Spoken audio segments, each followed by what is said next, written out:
मोनसे घटनानि उनाव बर'फ्रा माने नैबे बावरागुरियाव लिरजानानै दङ। दा नोंथांमोना नायफैनायजों लोगोसे मोनसे अनसुंथाइ होदों, मा फोरमायगौ गोरलै? जोङो दा चिरां जिल्ला एबसु आरो क'क्राझार एबसु जोङो जयैनो बे मोनानि समावबो बे बावरागुरि गामियाव थानाय जि जोंनि बे ओनसोलनि 10टा गामिनि रायजो राजाफ्रा दिनै गथ' गथाय लानानै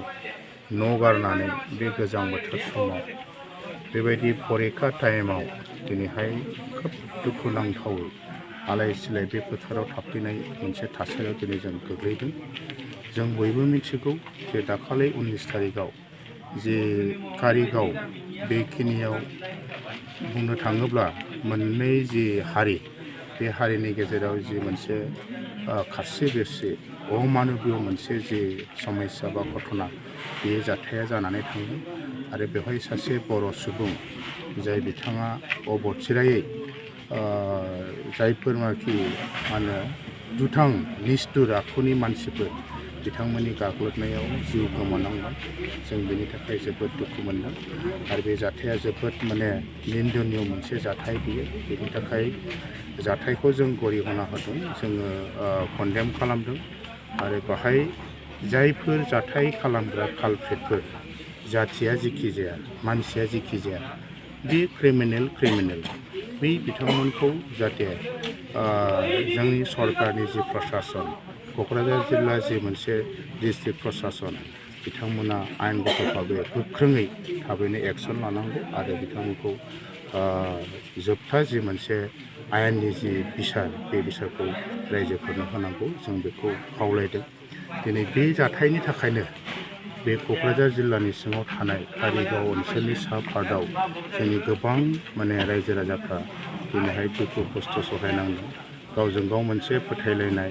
जों मोनसे बुजा फरा जि मोनसे परिबेसा गैया जानानै दिनै बेबायदि दाङाबाजिनि मोनसे महरखौ लादों आरो बेनि थाखाय दिनै आलाय सिलायै रिलिफ केम्पआव शिबिर जि मोनसे आश्रय लानांदों, बियो जोंनि थाखाय जोबोद दुखुनांथाव। बे बावरागुरि बे जायगानि जे गेवलां फोथाराव 10टा गामिनि गासै 350 जि मोनसे परियाल दं, बाहाय गैयाबाबो इनमेट्स हिसाबै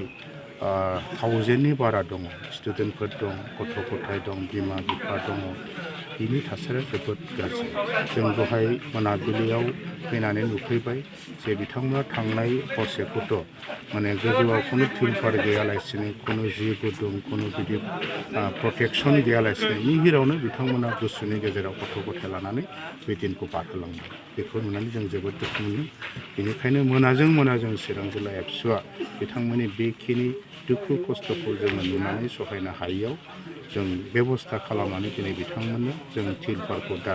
बे 9टा 9:30 बाजियाव जों फैनानै होफैदों आरो बिथांमोननो एसे जाग्रा लोंग्रा बिस्कुट बायदिसिना सिनि, थाव, संख्रि, बानलु, हालदै बा दालि, बेखिनिखौ जोङो हरखाबैनो जि हायो जों दा अनसुंथाइखौ होफैदों। बे आरो फैबाय थानाय समाव दिनै जोङो चिरां जिल्ला एबसुनिफ्राय बेखौनो खावलायनो लुबैदों जे बर' समाजा सोद्रोम मोनसे समाज, खुनु दाङाबाजि, खुनु हाय खायजिया, सोरखौबा गाग्लोबनाय, सोरखौबा माने बेबायदि आक्रमण खालामनाय, जोंनाव बेबायदि नेचार गैया, केरेक्टार गैया। दा दिनै जोंखौ गुबुनफ्रा माने गोबां रोखोमै गुबुन गुबुन थासारियाव फाव फान्दायनानै बे बर' जाथिखौ मेगन सानाय, बर' हारिखौ माने जौगानायनिफ्राय नाख्रेबनाय, बे थासारिखौ जों नुबाय थानो मोनदों। गोबां चेलेन्जेसआ जोंनाव फैबाय थादों। दा बेफोरो जाहाथे जाया, जोङो देशनि नागरिक हिसाबै बे देशआव जायखि जाथि जनगोष्ठी थाया मानो, जायखि धोरोम बोरोन मानसि थाया मानो,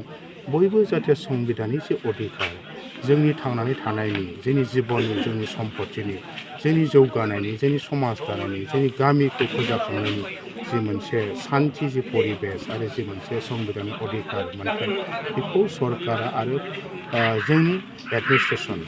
माने प्रसासन बिथांमोना निश्चित खालामना होनांगौ। जों बेखौ दाबि खालामदों। जोंनि रायजो राजाफ्रा बेबायदि जौगालु मोनसे मुलुगाव, बे बिसायन मुलुगाव बे रोखोम फोथाराव थानानै दिन बाहायनो मोना बिदि सम खाथायनानै जोङो हानाय नङा बेनिखायनो जों दुखु मोनदों मेट्रिक फाइनाला फेब्रुवारियाव 10 थारिखनिफ्राय जागोन हायार सेकेन्डारि फाइनाला 10 थारिखनिफ्राय जागोन दा बेयाव जों हिसाब खालामबाय गैयाब्लाबो मेट्रिक फाइनाल होग्रा आरो हायार सेकेन्डारि फाइनाल होग्रा 20-25 जनसो गथ'फोर दं बिथांमोना माबायदि थासारिजों फरिखा होगोन बिथांमोननि प्रिपारेसन बिथांमोननि जि मेन्टेलिटि स्किल बिथांमोना लानांगौ सोलोंथाइ लानांगौ थांनानै थानांगौ बियो बोरै जागोन बेबायदि परिबेसाव बेनिखायनो जोंनि एकमात्र दाबिया बे दिनैनि दिनाव जाथाया जि जालांबाय बिनि जे डेम'क्रेटिक जे जोंनि संबिधानाव जि मोनसे बेबस्था दं बेबस्थानि गेजेरजों जास्टिसखौ जोङो होनांगोन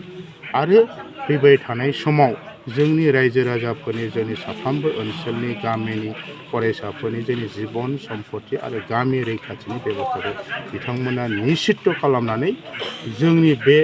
माने केम्पआव थानाय रिलिफ केम्पआव थानाय रायजोफोरखौ जाहाथे न' फारसे मोजाङै सान्थि लांफिनहोयो बेखौ जोङो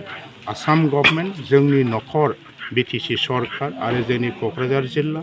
जोंनि चिरां जिल्ला बे प्रसासन बिथांमोनखौ जोङो चिरां जिल्ला एबसुनिफ्राय जों गोख्रोङै खावलायो जायफ्रा न' सावजाबाय बिथांमोननिया धोन सम्पति माखासे लस जाबाय दा बेनि बेलायाव सरकारखौ माबा मोनसे हेफाजाब होजानो लुबैयो नामा नोंथांमोना डेफिनेटलि दिनै जायफोर सुबुंफ्रा अयनायैनो बेबायदि गावनि जि मोनसे अरायथा जि नख'र जि गामि बिथांमोना दिनै सावजाबाय बा डिसप्लेस जानांबाय बै नख'रफोरनि थाखाय बा बै गारजेन बा बेक्तिफोरनि थाखाय जि खथिपुरन बिथांमोननि जि मोनसे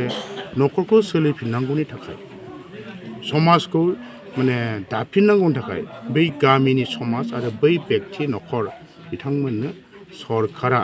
नांगौ रोखोमनि जि मोनसे साहाय्य जि मोनसे अनुदान बेखौ होनांगोन जों चिरां जिल्ला दुलाराय बर' फरायसा आफादनिफ्राय जोङो सरकारनि फारसे आपिल खालामो